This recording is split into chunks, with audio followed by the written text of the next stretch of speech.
Ang problema mga kapiston, pag lumabas yung check engine, kusang namamatay yung kanyang makina. Nanginig. Morning! Hi, sir. Ano po? Ito na po yun siya. Sasalang muna natin yung ating OBD bago natin bandarin. Dito yung kanyang OBD report, mga kapiston. Yes sir, thank you sir. Kaya lang namin. Okay. Sir, morning! Yung pugi naming sir, oh. Kain na tayo. Kain lang namin, sir. Kumain na kayo? Oo. Kanina pa ba kayo dyan? Kararating lang po. Tayo sa kabila. Ayos naman. Bandaran natin mga kapiston yung ano. Easy anywhere. Bilis ka doon para tatlong item yung sinabi nila sa Sesa na? Wala ko katawad. Tatlo eh. Inis-scan na pala sa kahapon, sir. Tapos pala ba ito? Oh, dinala sa labas. Sige, sige. Tapos magka-idea kayo kung ano yung... I-scan natin ulit, sir. Scan. Meron kayo scanner dyan? Ayan, sir. Nakasalpak. OBD. Cellphone lang gamit natin, sir. Isang high-tech ah. Oo.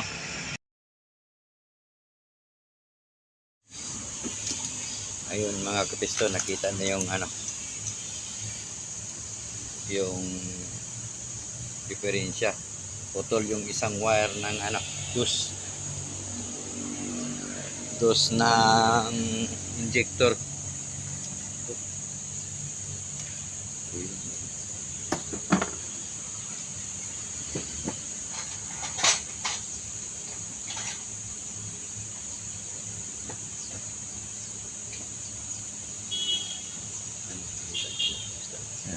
Balat na umahawak. Balat na ang nakahawak sa kanyang ano, wire. Putol na yung dos. Ay, nanginginig.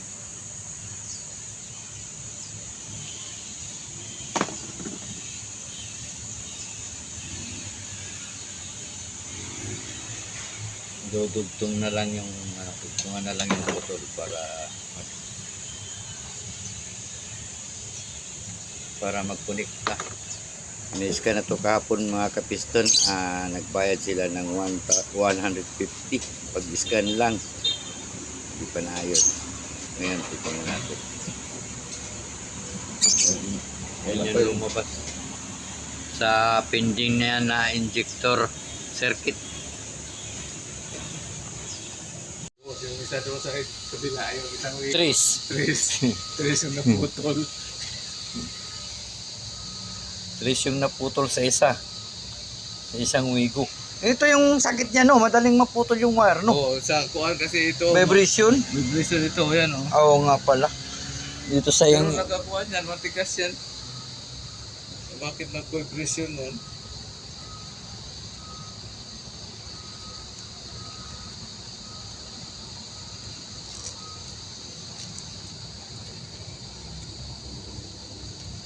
Subukan kaya ng hihigpitan yung G's.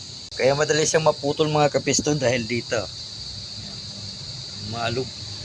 Dito tumatama yung wire. Kaya napuputol yung wire dito sa puno. Kaya nagmi-misfire yung ating cylinder 2. Nag-hazard na ako yung wiper ko, di ko naman.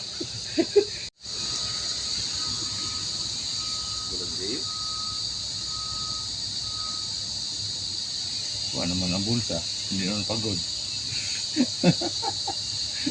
Di ba? Oo. Hindi naman pagod yung Bukol naman ng wallet eh, no? bukol ang wallet eh. Wala pa man yung helper namin. May dalawa lang kami. Bakit nasaan yung, di ba may helper kayo dyan? Nanganak yung asawa niya. Ah, Hintay ko lang yung ano nga, lalabas naman ako, bibili ako ng piyesa. pinakot na nila ito sa labas mga kapiston. Yung tumingin ng nag-scan. Tumingin sila ng 8,000. Pagkot lang, ayan mga pagkot kapiston, dinudugtong na yung Tapos wire. hindi pa kasama yung injector. sabi ng technician.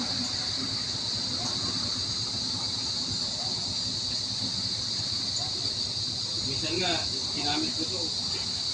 Nangaling ka pa. Hmm. Kaya pagdating sa amin, sa lakas ng ulan, pinapawisan ako sa loob. Hindi maka-aircon eh. Hindi ko Hindi, nagmumuy sa loob ng sasakyan. Si... Nagpalya na nagpalya.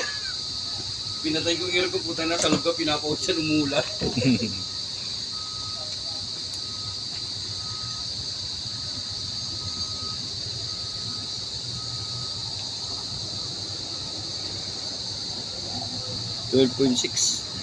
Parehas lang. Doon sa isa, ganun din. Oo.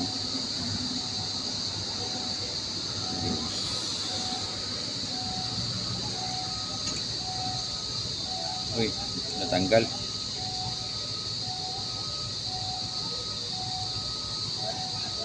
Hmm. 12.7 sa injector yan niya. Doon sa injector.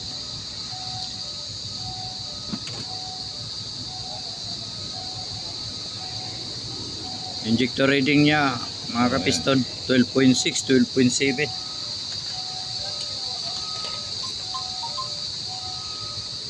Kahapon mga kapiston, mayroon din tayong inayos na Wigo. Ganito rin ang sira. Nanginginig yung makina. Ka-aircon. Aircon o wala, nanginginig yung makina. Pag lumabas yung check engine, bigla na lang mamamatay. Ganito rin ang sira mga kapiston Wigo. Pero ang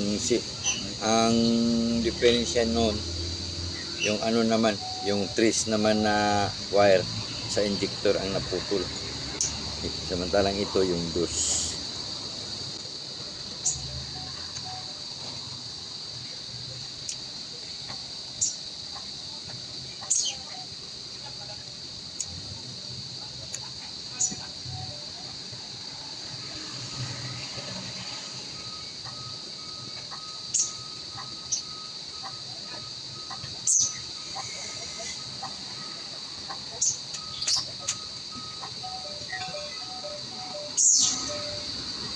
Ano ba?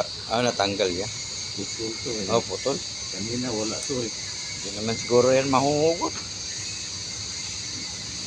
Sabi nga sa magkuhan, kung nag-ulos yan, pag pinasalak, eh.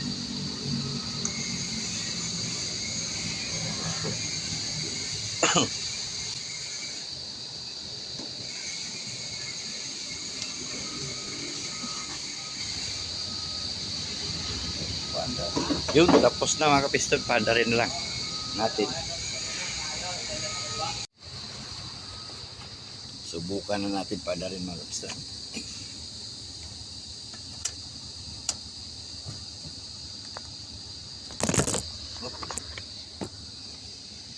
Okay.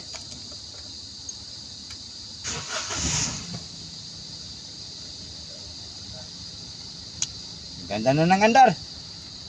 Wala na ng tunog pero nandyan pa yung check engine. I-reset na ay ano natin yung mamaya. Oo nga, aircon nga.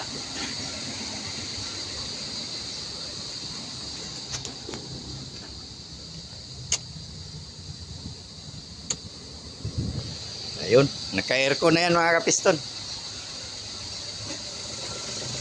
Oh. Wala nang palya, wala nang inig yung makina. Ang sarap.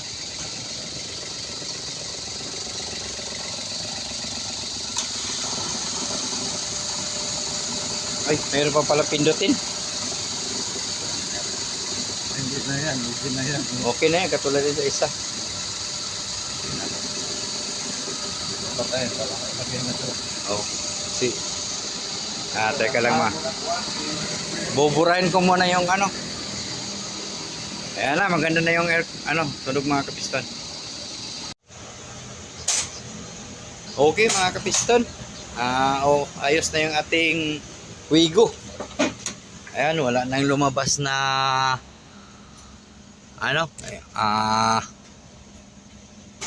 check engine. Wala. Handbrake na lang natira dyan mga kapiston.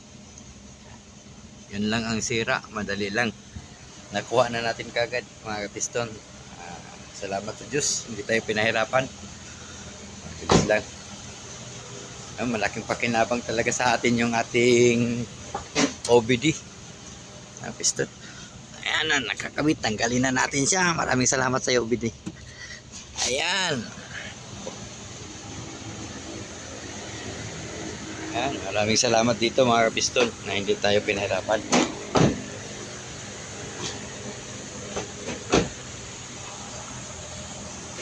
Ano mga kapiston, maraming salamat sa inyo sa inyong panonood sa aking video at sa pagsubaybay nyo sa aking YouTube channel. Maraming salamat mga kapiston, marami pa kayong matutunan sa ating video. Subaybayan nyo lang yung ating video. Saka huwag nyo kalimutang mag-subscribe at pindutin ang ating notification bell para makakuha kayo ng bagong upload natin. Maraming salamat mga kapiston.